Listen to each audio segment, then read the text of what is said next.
Hello, welcome back to all of you once again. This is Mukesh Kumar and you are watching digital science पाठशाला। देखिए, आज हम बात करेंगे आपके इस छोटे से वीडियो में कि आपका जो रिजल्ट आया है सीबीएसई बोर्ड का 13 मई 2024 को, उसमें अगर आपके मार्क्स आपको लग रहे हैं कि कम है, आपके अपेक्षा के अनुसार आपके मार्क्स नहीं है, तो आप कैसे उस मार्क्स को बढ़ा सकते हो, वही मैं आपको बताने वाला हूं इस वीडियो के अंदर।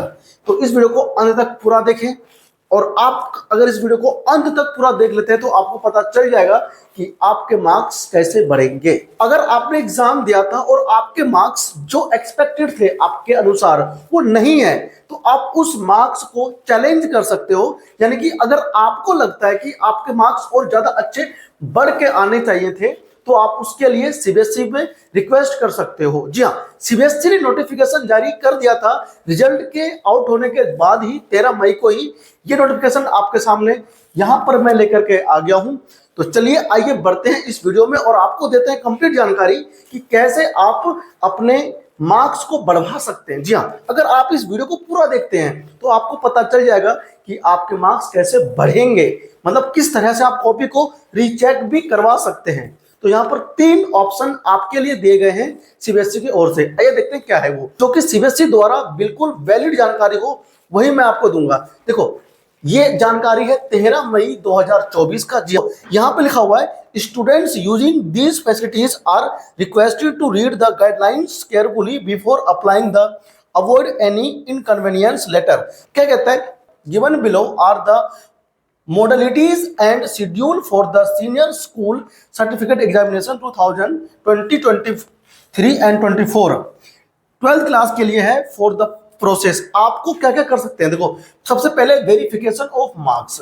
अगर आपको लगता है कि आपके मार्क्स काउंटिंग गलत हुआ है तो आप काउंटिंग भी करवा सकते हैं। सेकंड स्टेप है कि obtaining scanned photocopy of the evaluated answer. यानी कि आपने जो अपने आंसर शीट में आंसर लिखा था, आप ये चाहते हो कि आपको उस आंसर शीट का स्कैन्ड कॉपी मिल जाए और आप उसे देख सको कि उसमें कहां कहां आपको मार्क्स दिए गए हैं, तो आपको वो कॉपी भी मिल जाएगा। और थर्ड यहां पर यह है कि जब आपने कॉपी देख लिया तो कॉपी को देखने के बाद अगर आपको ऐसा लग रहा है कि आपके मार्क्स इतने नहीं इतने होने चाहिए, फॉर एग्जाम्पल मान लो 3 मार्क्स का है और आपको 2 मार्क्स मिले हैं, लेकिन आपको लगता है आपका आंसर शीट देखने के बाद में कि हमको 3 मार्क्स पूरे मिलना चाहिए, तो आप उसके लिए भी अप्लाई कर सकते हैं। और वो आप कर सकते हैं थर्ड स्टेप में। देखो, सेकंड स्टेप में आपको केवल स्कैन की हुई फोटोकॉपी मिलेगा जो आपने आंसर लिखा था, ठीक है।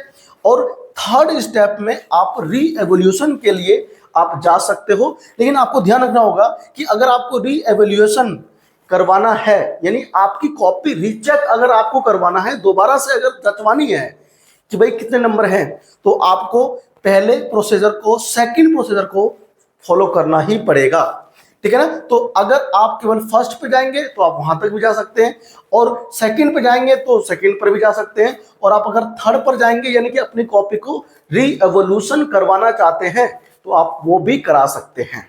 आपको ये जो अप्लाई करना है वो आपको ऑनलाइन मोड में करना है। और हाँ, जो टाइम और डेट प्रिस्क्राइब किया गया है बाय द सीबीएसई बोर्ड, आपको उन्हीं टाइम और डेट के लिमिट में अप्लाई करना होगा। पहला पॉइंट में ये कह रहा था, the processing charge only B deposit online. देखो, डेबिट कार्ड या फिर किसी आप कार्ड से, यूपीआई से भी कर सकते हो ट्रांजैक्शन, और वो क्या होगा, ऑनलाइन मोड में होगा। किसी भी प्रकार के ऑफलाइन मोड में आपको ये फीस जमा नहीं करना है। थर्ड पॉइंट में बोलता है, सुनो, अगर आपने डिपॉजिट किया फीस और वो फीस अगर जमा नहीं हो पाया, कैंसिल हो गया, तो भी आपके फीस को डिपॉजिट नहीं माना जाएगा और आपका जो एप्लीकेशन है वो रिजेक्ट कर दिया जाएगा। फोर्थ पॉइंट में कहता है, a single application for each step पर कैंडिडेट विल बी एक्सेप्टेड।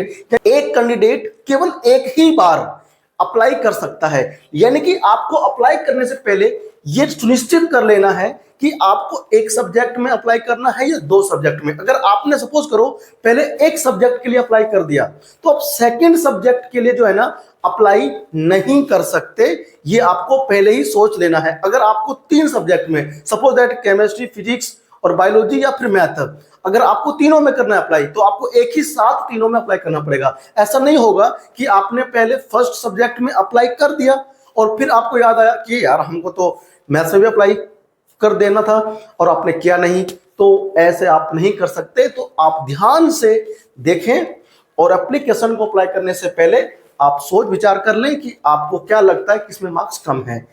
ठीक है, देखो तो फिफ्थ में कहता है कि board will not be responsible for any consequence due to revision of marks और delay in the process for reason beyond control. अब जो आपने अप्लाई किया वो कितने दिनों में आएगा उस पर कोई कंट्रोल इनका नहीं है, उसमें समय लग सकता है और उसके लिए सीबीएसई कोई भी रेस्पॉन्सिबिलिटी लेने को तैयार नहीं है। देखो 6 में कहता है decrease even by 1 marks shall be affected. अगर सपोज करो कि आपने अप्लाई किया और जब रिकाउंटिंग हुई या फिर री एवोल्यूशन हुआ और आपके मार्क्स जो पहले थे उससे कम आ गया तो वही माना जाएगा, अगर ज्यादा आ गया तो वही फाइनल मार्क्स माना जाएगा। पहले क्या था कि अगर आपके मार्क्स बढ़ गए तो ऐड होकर के आते थे, लेकिन अगर आपके मार्क्स कम हो गए तो पहले उसे अफेक्ट नहीं करता था, जैसा था वैसे ही रहने देते थे। लेकिन इस साल ऐसा नहीं है बच्चा पार्टी। इस साल क्या हुआ है कि अगर आपके मार्क्स कम हो गए तो कम होकर के ही आएगा फाइनल मार्क्स, तो इसका ध्यान रखना थोड़ा। अब देखो 7th पॉइंट कहता है in case where there is a change in marks both increase और डिक्रीज। वही बात जो मैंने आपको अभी समझाया वो यहां पर कह रहा है। ठीक है, 8th पॉइंट में साफ साफ लिखा हुआ है कि processing charge are non refundable. जी हाँ, अगर आपने एक बार कर दिया और आपने जो फीस अप्लाई ना, जो फॉर्म भरने के लिए, जो अप्लाई करने के लिए आपने चार्ज दिया है तो वो आपको रिफंड नहीं मिलेगा।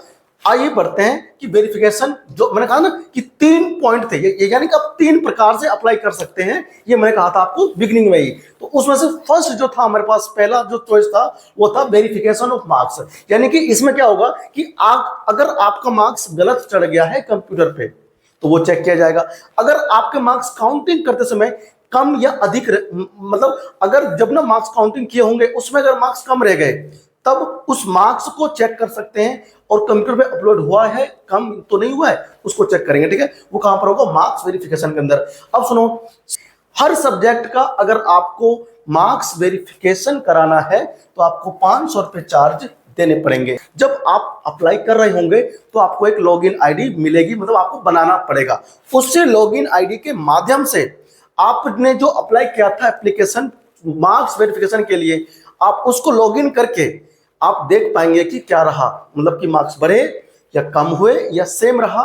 ये आपको कोई प्राइवेट पर्सन मैसेज नहीं भेजेगा, जीमेल पे नहीं भेजेगा, आपको सीबीएसई की साइट पे जाकर के ही वहां पर मार्क्स जो भी घटे बड़े होंगे वो आप देख पाएंगे, ऐसा कहना है सीबीएसई का बी पॉइंट में। फिर कहता है the outcomes of the verification of marks will be uploaded to the login account of the candidate on the CBSE website। समझ गए, no individual communication will be sent in this regard। यानी आपको कोई भी अलग से व्यक्ति कोई इंफॉर्मेशन नहीं देने वाला है। आगे बढ़ते हैं, in case of change in marks the first communication that marks have been changed, increase हुआ या डिक्रीज हुआ मार्क्स आपका, will be the uploaded hosted, है ना, यानी कि अपलोड किया जाएगा और आप देख पाएंगे कम हुआ या बढ़ गया।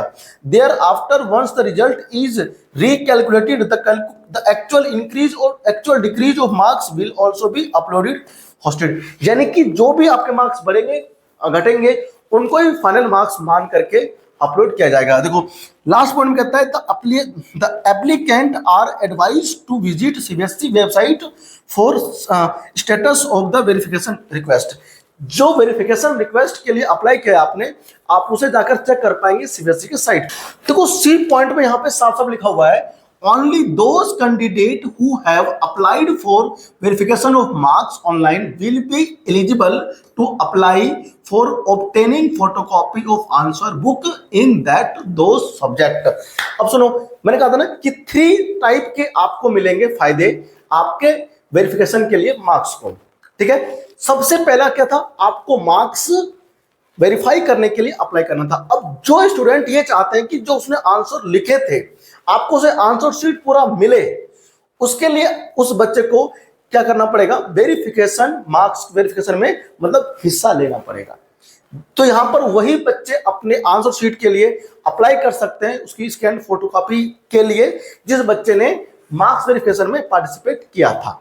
ठीक है, एक बात आपको ध्यान रखना है, सेकंड एप्लीकेशन यानी कि जो आपको मार्क्स फोटोकॉपी अपलोड करना है है ना, जो आपने आंसर लिखे थे उसके लिए photo copy, scan photo copy को ऑब्टेन करने के लिए बच्चे को पर सब्जेक्ट, जी हाँ, पर सब्जेक्ट जो है वो 700 रुपए देने पड़ेंगे, 700 रुपीज देना पड़ेंगे। तो आप अपना जो वेरिफिकेशन के बाद में ना, जो अगर आप चाहते हैं कि आपको पूरा मिले, मतलब answer sheet scan photo copy उसकी, तो आप ध्यान रखें कि उसके लिए 700 रुपए आपको चार्ज देने होंगे। फिर बोलता है applicant submitted on behalf of the candidate and also the incomplete application will be समरली rejected. भाई आपको वही सारा प्रोसेस फिर से मैं आपको समझा रहा हूं कि अगर आपने मतलब कि चार्ज डेबिट हो गया अच्छे से टाइम पे तो ये आपको मिलेगा, अदरवाइज अगर टाइम पे आपने अप्लाई नहीं किया तो फिर आपका एप्लीकेशन रिजेक्ट हो जाएगा। आपको ध्यान रखना है। यहां पढ़ते हैं कि देखो, यहां देखो, if the candidate desire to challenge marks awarded to any answer then he she will have to apply online as per the schedule for reevaluation answer. देखो, आपने अब जो आंसर लिखा था, अगर आपने उसकी स्कैन फोटोकॉपी मंगवा ली है और आपको लगता है देखने के बाद कि ये जो मार्क्स है मेरे वो कम है, अगर 5 नंबर का मार्क्स है और आपको लगता है कि मुझे केवल 2 ही नंबर दिए गए हैं या फिर 3 नंबर दिए गए हैं, तो आप उसको चैलेंज कर सकते हो। और उसके लिए आपको क्या करना पड़ेगा, अगर आपने स्कैन फोटोकॉपी मंगा लिया है तो आप अप्लाई करेंगे, और उसके लिए भी आपको ऑनलाइन क्या लिखा बताओ, री एवोल्यूशन ऑफ इवोल्यूटेड आंसर बुक्स। अब कैंडिडेट को ऑनलाइन अप्लाई करना पड़ेगा। और आपको यहां पे ध्यान रखना है, अगर आप री एवोल्यूशन के लिए जाते हो तो आपको पर क्वेश्चन, जी हाँ, पर क्वेश्चन 100 रुपीज पे करना पड़ेगा। ध्यान रखना, पर कॉपी की बात नहीं कर रहा हूं, पर क्वेश्चन आपको 100 रुपीज पे करना पड़ेगा अगर आप अपने आंसर को चेक करना चाहते हैं और उस चेक करने के बाद में उसको चैलेंज करना चाहते हैं, रीचेक करवाना चाहते हैं। तो देखो, यहां पर एक लाइन साफ साफ लिखा हुआ है, the applicant will have to refer to the marking scheme in the subject concern with would be available on the website along with the question paper. Thereafter candidate can submit an application for revolution। यानी कि जब वो आपको आपके answer की scanned photocopy भेजेंगे उसके साथ में आपको आंसर स्कीम भी भेजेंगे। जी हाँ, जैसे कि आप सभी जानते हैं कि सीबीएसई क्या करती है, क्वेश्चन पेपर जब बनाती है तो साथ ही साथ वो उसका आंसर स्कीम भी बना लेती है। तो जब कॉपी चेक होता है तो टीचर जो होते हैं उस आंसर स्कीम को लेकर बैठती है, आपको भी वो आंसर स्कीम दिया जाएगा और उसके अनुसार आपको मैच करना है कि आपका आंसर गलत है या सही है। अगर आपको लगता है कि आपका आंसर बिल्कुल सही है और मार्क्स कम दिए गए तो आप चैलेंज कर सकते हैं। और ध्यान रहे, फिर से मैं कह रहा हूं, 100 रुपीज पर क्वेश्चन आपको चार्ज देना पड़ेगा, तो इसका आप काफी ध्यान रखें। Status of reevaluation shall be uploaded on the website followed by formal communication from registration regional office.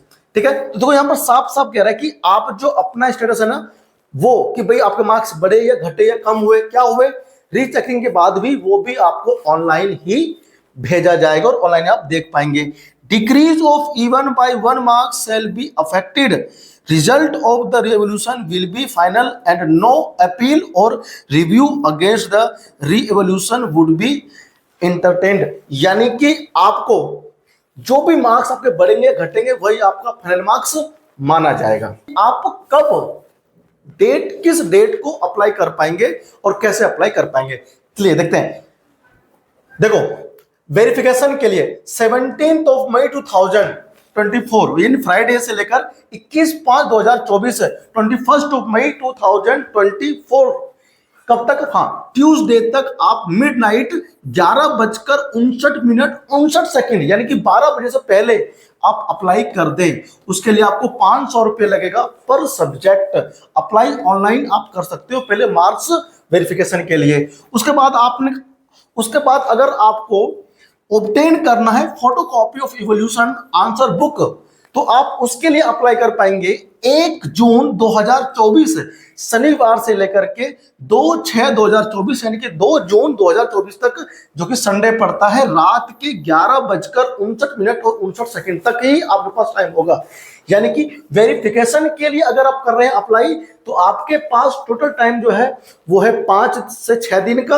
और अगर आप ऑब्टेन करना चाहते हैं फोटोकॉपी ऑफ इवोल्यूटेड आंसर का, तो आपको उसके लिए 2 दिन का ही समय दिया गया है। ध्यान रखना, आपको 2 दिन के अंदर ही अप्लाई भी करना है और साथ में आपको फीस भी सबमिट करना है। और ये जो फीस होगा वो 700 रुपये पर सब्जेक्ट आपको चार्ज लगेगा।